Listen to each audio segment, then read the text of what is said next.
ಸ್ವಾಗತ.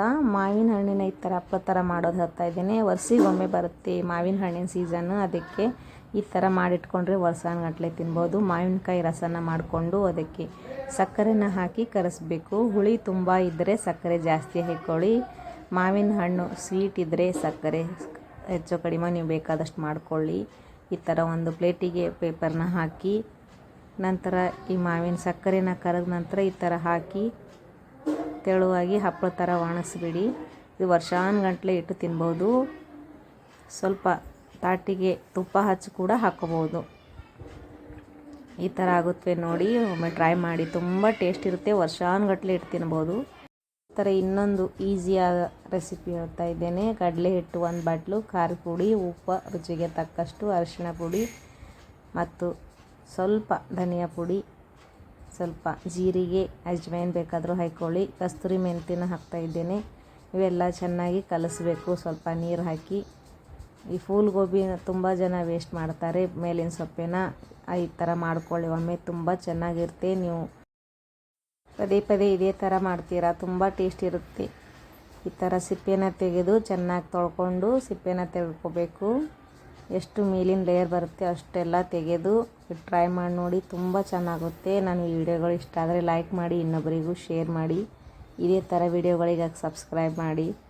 ಸಬ್ಸ್ಕ್ರೈಬ್ ಮಾಡಿದಂಥ ಎಲ್ಲರಿಗೂ ನನ್ನ ಧನ್ಯವಾದಗಳು. ಈ ಥರ ಎಲ್ಲ ಕಡೆ ಕಡಲೆ ಹಿಟ್ಟಿಂದ ಎಷ್ಟು ಥರ ಮಾಡ್ಕೊಂಡಿರೋದು ಎಲ್ಲ ಕಡೆ ಸವರಿ ಅಥವಾ ಒರೆಸಿ ಈ ಥರ ಫೋಲ್ಡ್ ಮಾಡಿ ಮಡಿಸ್ಬೇಕು. ಎಲ್ಲ ಎಲೆಗಳನ್ನು ಇದೇ ಥರ ಒರೆಸ್ಬೇಕು. ನೀವು ಎಷ್ಟು ಮಾಡಬೇಕಂತೀರ ಅಷ್ಟು ಕಡಲೆ ಹಿಟ್ಟನ್ನ ಜಾಸ್ತಿ ಕಡಿಮೆ ಮಾಡ್ಕೋಬೋದು. ನೋಡಿ ಈ ಥರ ಮಾಡಿಕೊಂಡು ಹಬೆಯಲ್ಲಿ ಬೇಯಿಸ್ಬೇಕು. ಇವನ್ನ ಎಲ್ಲ ಕಡೆ ಚೆನ್ನಾಗಿ ಒರೆಸ್ಕೊಂಡು ತುಂಬ ಟೇಸ್ಟ್ ಬರುತ್ತೆ. ಇವು ಅದರದೇ ಆದ ಒಂಥರ ಸ್ಮೆಲ್ ಚೆನ್ನಾಗಿ ಬರುತ್ತೆ. ಒಂದು ಬಾಣಲೆ ಇಟ್ಟು ಅದರಲ್ಲಿ ನೀರನ್ನ ಹಾಕಿ ಹಬೆಯಲ್ಲಿ ಬೇಯಿಸ್ಬೇಕಾಗುತ್ತೆ. ಅದಕ್ಕೆ ಈ ಥರ ನಿಮ್ಮ ಹತ್ರ ಪಾತ್ರೆ ಇದೆ ಇಲ್ಲಿ, ಇಲ್ಲ ಅಂದರೆ ಇಡ್ಲಿ ಪಾತ್ರೆಯಲ್ಲಿ ಕೂಡ ಇಡ್ಬೋದು. ಇಡ್ಲಿ ಪಾತ್ರೆಗಳಲ್ಲಿ ಇಟ್ಟು ಹಬೆಯಲ್ಲಿ ಇಟ್ಟು ತೆಗೆದು ಬರುತ್ತೆ. ಇದರಲ್ಲಿ ಈ ಥರ ಮಾಡಿಕೊಂಡು ಹಬೆಯಲ್ಲಿ ಒಂದು 5 ನಿಮಿಷ ಅಥವಾ 8 ನಿಮಿಷ ಬೇಯಿಸಬೇಕಾಗುತ್ತೆ. ಇವಾಗ ಮುಚ್ಚಿಡಬೇಕು. ಕೆಲವೊಮ್ಮೆ 5 ನಿಮಿಷದಲ್ಲಾಗುತ್ತೆ, ಕೆಲವೊಮ್ಮೆ 8 ನಿಮಿಷ ಹಿಡಿಯುತ್ತೆ. ನೋಡೋಣ ಆಗಿದೆ ಎಂದು. ನೋಡಿ ಆಗಿದೆ, ಮೆತ್ತಗೆ ಆದರೆ ಸಾಕು.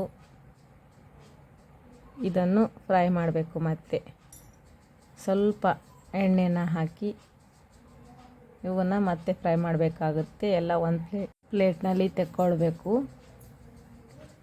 ತುಂಬ ಚೆನ್ನಾಗಿ ಸ್ಮೆಲ್ ಬರ್ತಾಯಿವೆ. ನೀವು ಟ್ರೈ ಮಾಡಿ ನೋಡಿ ಒಮ್ಮೆ. ಇವನ್ನು ಕಟ್ ಮಾಡ್ಕೊಳ್ಬೇಕು, 1ರಲ್ಲಿ 2. ನೀವು ಬೇಕಾದರೆ ಯಾವ ಶೇಪ್ ಬೇಕಾದರೂ ಕಟ್ ಮಾಡ್ಕೊಳ್ಬೋದು. 1ರಲ್ಲಿ 4 ಮಾಡ್ಕೋಬೋದು. ಚಿಕ್ಕದು ಬೇಕಾದರೆ ಈ ಥರ ಮಾಡಿಕೊಂಡ್ರೆ ಸ್ವಲ್ಪ ಸೈಜ್ ದೊಡ್ಡದು ಮಾಡಿಕೊಂಡ್ರೆ ಕೈಯಲ್ಲಿ ಹಿಡಿಯೋಕ್ಕೆ ಬರುತ್ತೆ. ಸ್ವಲ್ಪ ಎಣ್ಣೆ ಹಾಕಿ ಜೀರಿಗೆನ ಹಾಕಬೇಕು. ನಂತರ ಸಣ್ಣಗೆ ಹೆಚ್ಚಿದ ಈರುಳ್ಳಿನ ಹಾಕಬೇಕು. ಸ್ವಲ್ಪ ಇವು ಬ್ರೌನ್ ಬಣ್ಣ ಬರೋವರೆಗೂ ಫ್ರೈ ಮಾಡ್ತಾ ಇರಬೇಕು.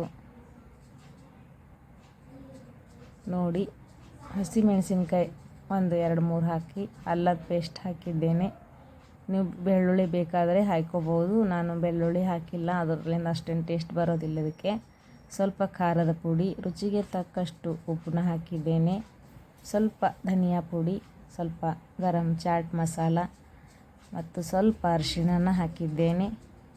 ನೀವು ಆಮ್ಚೂರು ಪುಡಿ ಇದ್ರೂ ಹಾಕ್ಕೊಳ್ಳಿ. ತುಂಬ ಒಂಥರ ಹುಳಿ ಹುಳಿ ಚೆನ್ನಾಗಿ ಟೇಸ್ಟ್ ಬರುತ್ತೆ. ಸ್ವಲ್ಪ ನೀರನ್ನ ಹಾಕ್ಕೊಂಡು ಚೆನ್ನಾಗಿ ಎಲ್ಲ ಕಡೆ ಮಸಾಲೆನ ಕಲಿಬೇಕು. ಇವಾಗ ಟೊಮಟ ಅಂದರೆ ಪೇಸ್ಟ್ ಮಾಡಿ ಹಾಕಿದ್ದೇನೆ.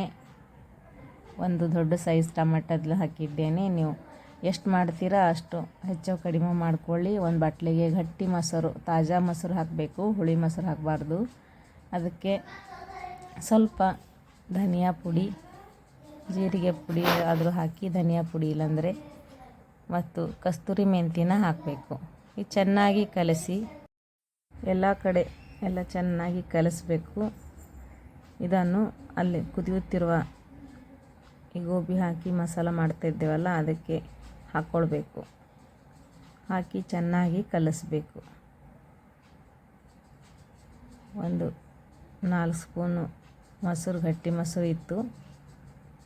ನೀವು ಎಷ್ಟು ಮಾಡ್ತೀರಾ ಅಷ್ಟು ಮಾಡ್ಕೊಳ್ಳಿ. ಒಮ್ಮೆ ಸ್ವಲ್ಪ ಮಾಡಿ ಟೇಸ್ಟ್ ಮಾಡಿ ನೋಡ್ಕೊಳ್ಳಿ. ಚೆನ್ನಾಗಿ ನಿಮ್ಗೆ ಅನಿಸಿದರೆ ಮತ್ತೆ ಮಾಡ್ಕೊಳ್ಳೋಕೆ ಬರುತ್ತೆ. ನಮಗಂತೂ ತುಂಬ ಟೇಸ್ಟಿ ಹತ್ತಿದೆ ನೋಡಿ. ಇವಾಗೆಲ್ಲ ಹಾಕಬೇಕು ಈ ಗೋಬಿ ಮೊಸರನ್ನ ನೋಡಿ. ಎಲ್ಲ ಕಡೆ ಚೆನ್ನಾಗಿ ಕಲಸಿ 1-2 ನಿಮಿಷ ಮುಚ್ಚಿ ಇಡಬೇಕು. ಚೆನ್ನಾಗಿ ಕಲಸಿ ಒಂದು ವಾಫ್ ಬಂದಮೇಲೆ ತೆಗಿಬೇಕು. ಮೊದಲೇ ಬೆಂದಿರುತ್ತೆ ಹಬೆಯಲ್ಲಿ. ಇವಾಗೇನಷ್ಟು ಕುದಿಸಲು ಹೋದರೂ ನಡೆಯುತ್ತೆ.